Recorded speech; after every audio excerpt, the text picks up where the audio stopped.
Este es un podcast original de MyPod. Un esquema de retenciones móviles para la soja, el girasol, el maíz y el trigo. Y convocamos a los productores argentinos a que no comercialicen productos del campo ante el jueves y el viernes. Nos tocó ver lo que yo denomino los piquetes de la abundancia. Pero así como les digo y los llamo a la reflexión, también les digo que no me voy a someter a ninguna extorsión. Habla de rentabilidad como si todos fueran iguales. Habla de que esto es una extorsión. Extorsión es la chequera a la Casa Rosada y el disciplinamiento a los gobernadores y a los municipios. Yo le pido, humildemente, levanten el paro para entonces sí dialogar. Compañeros, quiero escuchar y amigos, ¡seguimos el paro! Voy a enviar al Parlamento de la Nación un proyecto de ley. Que la historia me juzgue. Pido perdón si me equivoco. Mi voto no es positivo. Si te veo, amor, del otro lado no voy a dudar. ¿Qué tal? ¿Cómo les va? Buenos días, buenas tardes, buenas noches. Soy Gonzalo Asís y les doy la bienvenida a un nuevo episodio de Hacer un Puente. Como siempre les digo, la idea de este podcast es sumar un granito de arena para cerrar la grieta que nos enfrenta a los argentinos. Por eso sentamos a la misma mesa a personas que chocan por diferencias políticas que parecen irreconciliables. Hoy nos metemos bien adentro de un conflicto que, a mi juicio, quedará en la historia por haber llevado a la grieta a niveles de conflictividad extrema y de violencia extrema. La guerra entre el gobierno de Cristina Kirchner y el campo, ¿se acuerdan? Por las retenciones móviles a la exportación de granos, más conocido todo esto como la 125. De un lado tenemos a uno de los autores de aquella medida del gobierno K, Guillermo Moreno, ex secretario de Comercio Interior y dueño de un carácter intensamente particular.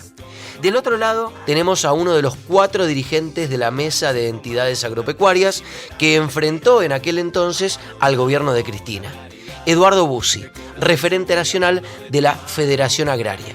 Sí, ya sé, parece imposible, pero aunque cueste, entre ellos vamos a hacer un puente.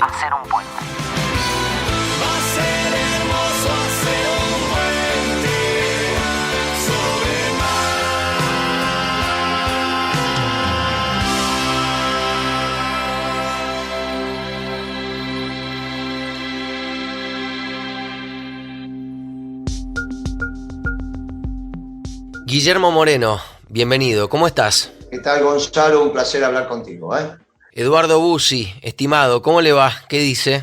Gonzalo, querido, un gusto muy grande y un saludo a Guillermo. Bueno, lo primero que quiero plantear es que después de la 125, ustedes dos que fueron referentes de aquel conflicto, jamás se sentaron a conversar, nunca compartieron ni una sola charla. ¿Es correcto esto, Guillermo?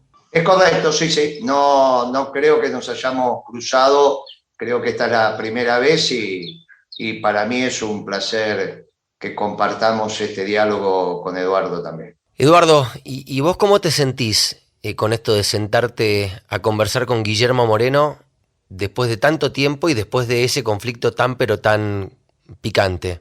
Bien, me parece un síntoma positivo. Es buena tu iniciativa, Gonzalo. Y le podría decir a Guillermo que hoy este viejo adversario viene a saludar a un amigo, pongámoslo así, Estoy de acuerdo, estoy básicamente de acuerdo. Nosotros fuimos 2 hombres que confrontamos derecho, cada uno con sus ideas, con códigos. No nos discutimos por atrás, nos dijimos todo de frente y ninguno de los dos utilizó las herramientas que podía tener a su alcance externas para tratar de ganar la discusión a su favor. Bueno, les cuento entonces de qué se trata un poco todo esto. La primera parte de este podcast es un intento por buscar acuerdos en temas de política tradicional. Así que voy a empezar por Guillermo Moreno y te quiero preguntar, Guillermo, con relación a lo que pasó en 2008, si tenés algún tipo de autocrítica si tenés algún tipo de reflexión, si crees que todo lo que dijiste en aquel momento y todo lo que hiciste estuvo bien o crees que algo estuvo mal. ¿Cuál es tu introspección al respecto? No, lo que pasa es que hay... cómo se escribió la historia no se ajusta necesariamente a la realidad. Primero, la 125, que creo que a eso te referís, es exclusivamente una obra hecha por Lustó. No tuve nada que ver yo en términos técnicos, porque está mal hecha. Estaba mal hecha. Yo planteaba, a la usanza de lo que habíamos hecho con la energía, unas retenciones móviles solo para la soja. Solo para la soja.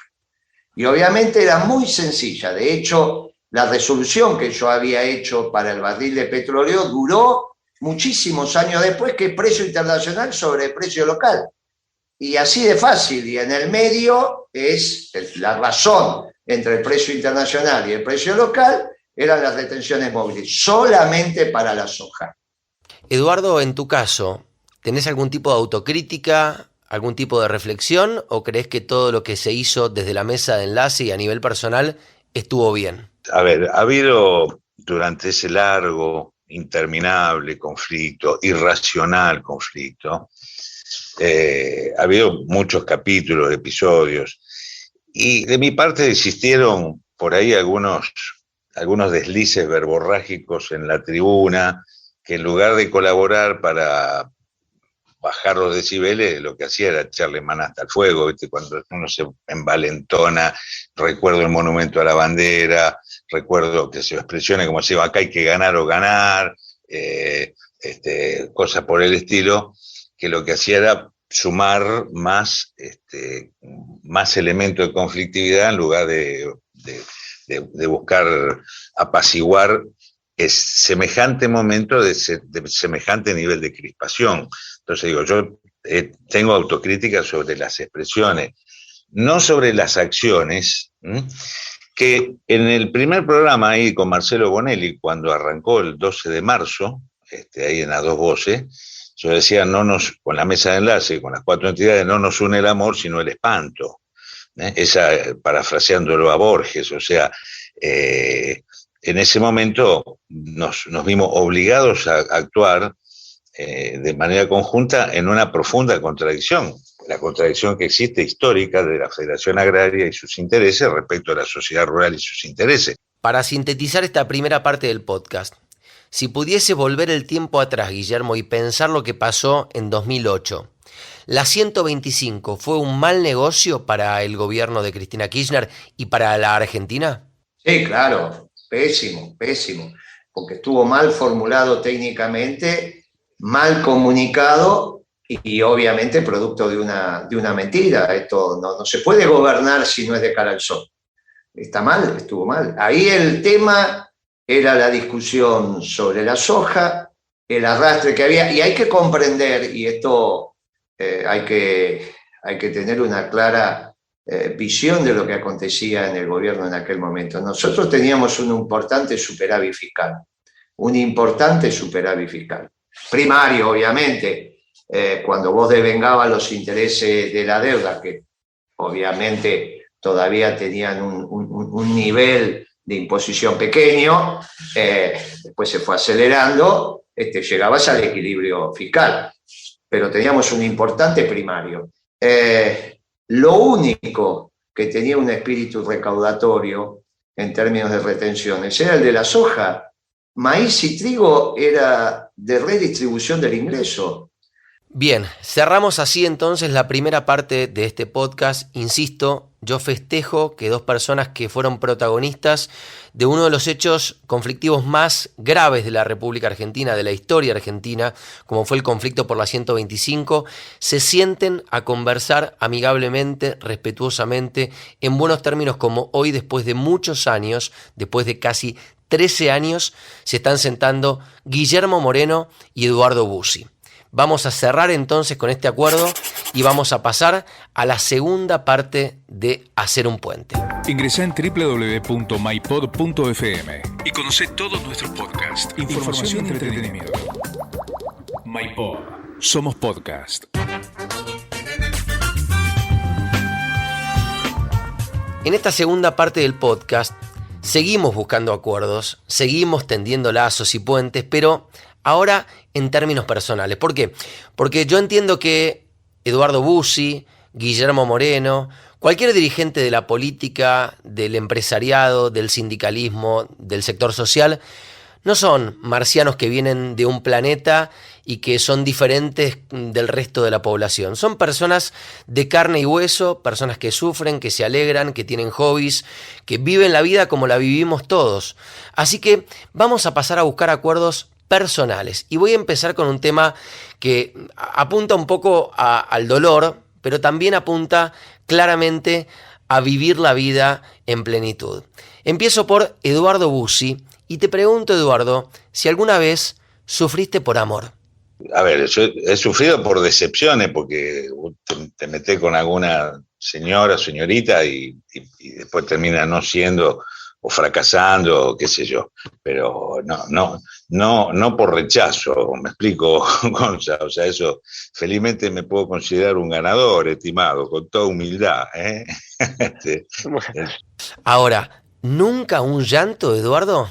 Sí, claro, yo tengo 2 divorcios, 2, ¿eh? Entonces, claramente los 2 divorcios fueron motivados por incompatibilidad, por impotencia, por cuestiones, digamos, de la vida cotidiana, conyugal, a veces, qué sé yo, de maltrato, de desamor, todo lo que eso significa que lleva a que una pareja se termine. Yo tengo 2 divorcios en mi historia, pero bueno, uno se reinicia, se recicla, se reinventa y sigue para adelante, y después ahora he conocido a mi compañera que está acá a un par de metros, y estoy muy feliz, Gonzalo. Y vos, Guillermo, que aparentás ser un tipo tan duro, tan vehemente, tan así, tan áspero, ¿sufriste por amor alguna vez? Desde ya que hemos tenido problemas, yo siempre decía que en el gobierno había 2 clases. Los vudú, que tenían pinta, y entonces a las 11 de la noche ya sabían y ni bien llegaban salían a bailar, y los morenos, que si no los dejaban hablar, a las 4 de la mañana se iban a dormir solos, digamos, ¿no? Así que esto, solo son como se armó el estilo, y así funciona. Vudú se reía de eso, nos reíamos, ¿está bien? Eran los 2 estilos que había en el gobierno. Yo tengo, este es mi segundo matrimonio, estoy muy bien. El primero se terminó de una manera normal, porque siempre cuando es normal lo terminan las mujeres. En julio del año 96, la madre de mis hijos me dijo: mirá, quiero envejecer en paz, ya hicimos todo lo que había que hacer, te estoy diciendo 96, decime si vas a cambiar, y si no, para fin de año, déjame que envejezca en paz. No hablamos nunca más del tema hasta que llegó fin de año. Yo dije, bueno, esta se olvidó, hasta que un día, llegado fin de año, me dijo: che, para julio tuvimos esta conversación, ¿qué decidiste? Y yo la miré y le voy a decir: mirá, la verdad que no voy a cambiar, no voy a cambiar. Bueno, ya arreglé todo, yo me imaginaba, te conozco, es psicólogo, así que imagínate si me conocía. Me dice: el fin de semana me voy a Mar del Plata, cuando vuelva, agarrar los bártulos y andate. Listo, y eso fue lo que hicimos. Le dejé mi departamento, le di lo que correspondía a la parte del negocio, y seguimos siendo grandes amigos y nos llevamos muy bien, y ella sabe que cuenta conmigo. Y ahora tengo una señora que nos fuimos encontrando en el fragor de la crisis del 2001, 2002, 2003, y que me acompaña en esta gesta que hicimos. A veces cuando nos encontramos los matrimonios, digamos, rehechos en la fiesta de nuestros nietos, mi esposa dice: ¿de qué me salvé? Mi ex esposa dice: ¿de qué me salvé? Y la otra dice: bueno, vos te salvaste y me lo agarré yo, y mirá el lío. Bueno, es el hecho de ser una persona pública, pero estamos felices y no tengo nada. Hoy convivo con ella, ya obviamente el síndrome del nido vacío se terminó hace muchos años, tenemos nuestros animalitos, nuestros peces, nuestros pájaros, loros, gatos, perros no puedo tener porque es un lío. Bueno, pasamos a un segundo punto de encuentro en términos personales, que también apunta al dolor, pero que también, insisto, nos muestra y los muestra